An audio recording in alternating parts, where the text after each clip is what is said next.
When is a change going to happen? If we go back, say, okay, we put money to fundraising and raise a certain amount of money, go there, open an office building. One, we can be training them in computers. We can be training them in agricultural. We can be training them in finance, accountants, and so many different aspects. And we can be putting them to work.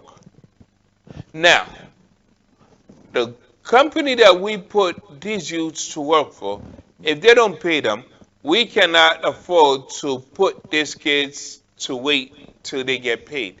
The funding that we raise, we can pay them, and then when the company is able to pay us back, that money can go back into the funding. And that money can be utilized at another time. But we need to keep these youths off the street that our president is calling thugs. Our leader is calling terrorists. Now, am I the only one that is thinking this or thinking like this? I know I'm not. Am I the only one that is saying there's a better tomorrow? But to build a better tomorrow, we need to start today? I don't think so. I think that there's so much that we can do, but we keep procrastinating, saying, you know what, I will wait till this person start, or I'll wait till you start before I get involved, or I'll wait till that person start. Do not be a sheep. Don't follow the herd. Stand and say, you know what, this is what we can do. Be the leader of it and say, we need to make a change. We need to improve our country.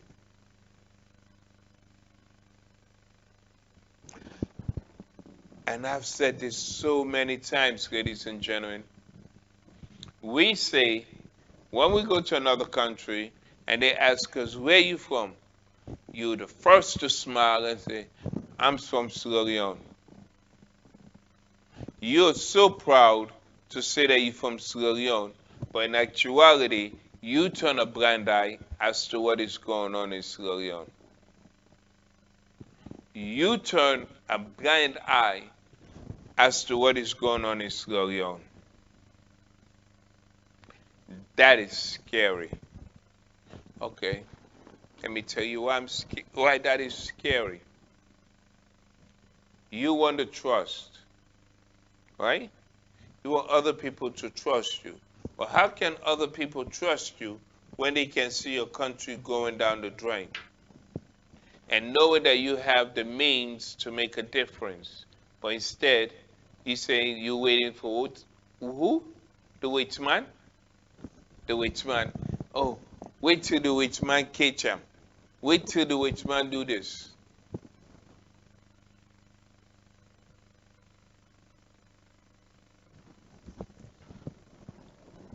You know, every year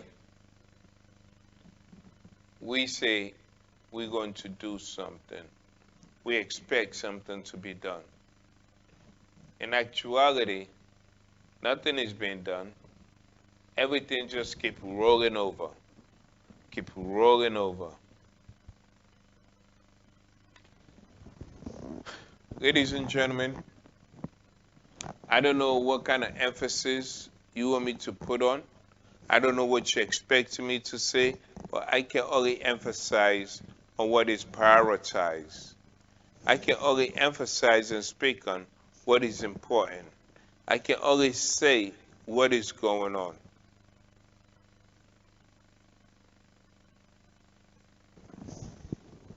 Our fellow countrymen, be strong. Be very strong. I can feel your pain.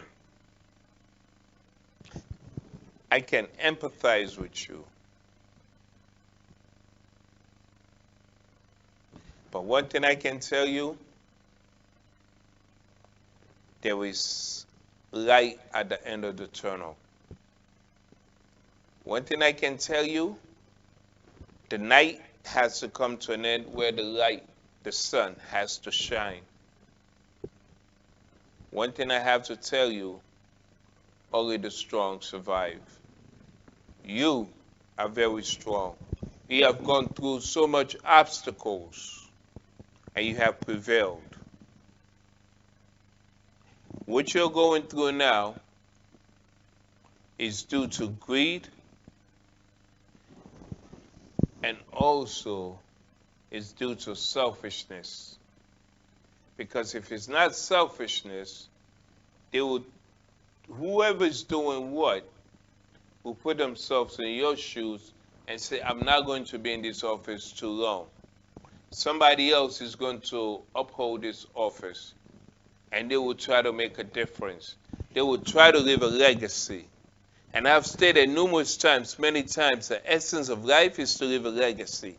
The essence of all of this is for your great-grandchildren to say, this is what my father did, this is what my grandfather did, or this is what my great-grandfather did, or this is what my mom did, or this is what my grandmother done, and this is what my great-great-grandmother has accomplished.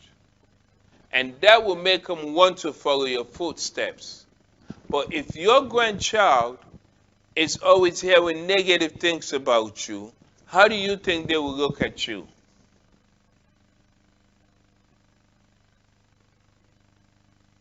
How do you think they will feel?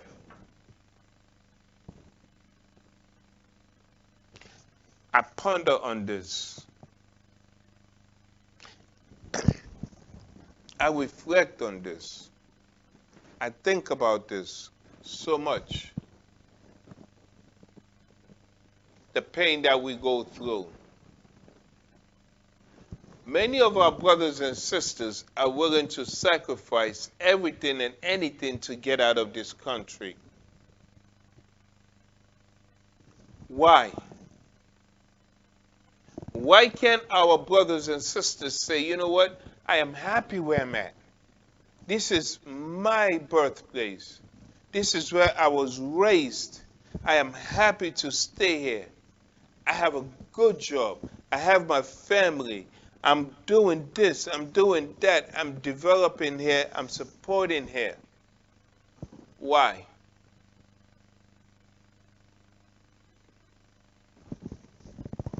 Again, ladies and gentlemen, I'm not trying to convey anger. I'm not trying to show stress. I'm just trying to relate to you as to what is going on. I'm only trying to relate to you as to the emails I get, the questions that are being asked. I'm only trying to make you understand as to a change can only occur when it's requested and when people seek after it. If you don't go after change, if you don't seek it, it will never come to you. If you don't seek to make a difference, you will never make a difference. Is it easy? Absolutely, positively not. I was talking to a good friend of mine, David Sleep, and I told him, many people start businesses and many people fail. Why do these people fail? Maybe because they never expect the triumphs, the trials that they're going to face. If you say, I stand for this reason, stand for this reason. There are going to be a lot of obstacles, a lot of pain that you're going to face. But at the end of the day, understand, this is your journey. This is your path. No one asked you to partake upon it. It was a vision that was given to you.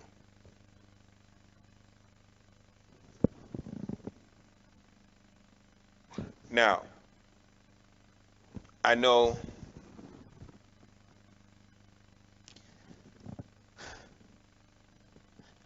I get quite emotional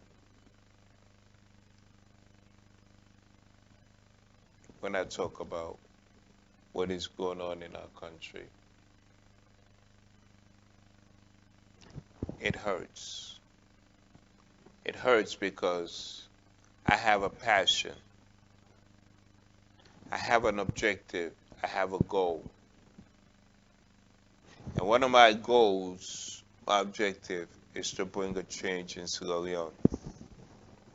One of my goals, my objective, is to make a difference in Sierra Leone. We have to know what we want. We have to know where we're going as a nation.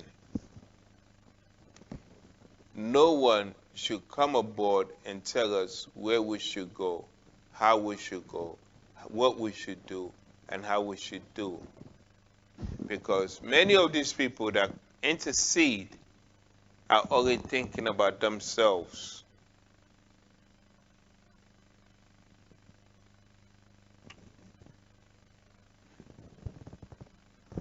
It's difficult, ladies and gentlemen. It is quite difficult, and it's sad because so many leaders are making fun of our leader, and he's not seeing it.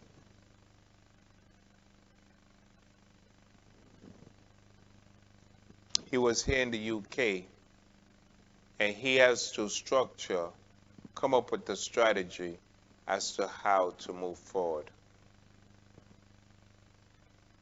He should know what it is required of him. But instead, he gained power and forget himself. It's disappointing, ladies and gentlemen. We need to do something to move Africa forward. We have every natural resource at our beck and call. We should be doing import and export. Why should other people come into our country, our countries? But being that I'm talking about Sierra Leone, let me put it in this way.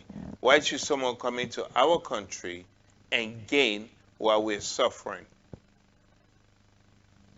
Why can't we utilize our natural resources to bring a sense of income into our country? Why are other people gaining from us, from our country, from something that we can say this is from Sierra Leone? You cannot. I wish us the best of luck, ladies and gentlemen, because it's quite difficult. But again, I am so grateful that the internet now is all over the world. We need to continue making videos. We need to continue putting them out there. We need to find a structure, a plan, a strategy to put into place. Because what the government would do is that they will continue to say, I said this, but no, I did not say that. Yes, I did this, but I'm not going to do that. You know, it's a lot of conflicts going on. So it's good to capture them during election and later on remind them, this is what you say you were going to do, but you have yet to do it. But this is what you have done. Does that make sense?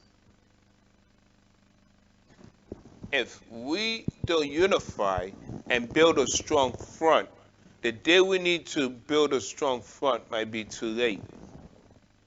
But again, I know many of you would say it's never too late. But I can say, you know what? It's always start early than later. Why not start now and work towards progression? Why not start now and build a strong front? Why not start now so your fellow countrymen can say, this is what he's about. This is what we're about. Let's move forward. It's saddening, ladies and gentlemen. You know, since the 1960s, Sierra Leone has been going through turmoil. Since the Milton Magai era, Sheikh Stephen era, Sierra Leone have yet to improve. By now, since 1960s, we should be seeing so many changes. We can at least say the streets has been fixed. The doorbell has been fixed. There's so many different leeways. There's so many different ways where we can say, look at the change. Look at the difference. But we cannot say that. Why? Because it's not true. It's not happening. We have people losing their lands due to the Minister of Lands that is selling people's lands that they've been on for years, 10 years and above, to people, to their own family members, so the tradition can continue. But the president or the Minister of Lands is selling this land to other people, to foreigners. Where do we stand, ladies and gentlemen? How can we make a difference? Where are we going as a nation? Where do we see the growth, and how do we intend to grow? As I come to an end, ladies and gentlemen, I want to thank you for watching. I always will tell you to think about way forward. Don't expect someone else to tell you what to do, how to progress, but you can be the leader and tell other people how to progress. Think about your country. Think about the need that so many people have doubted. I bid you all in you where you're weak. I thank you all.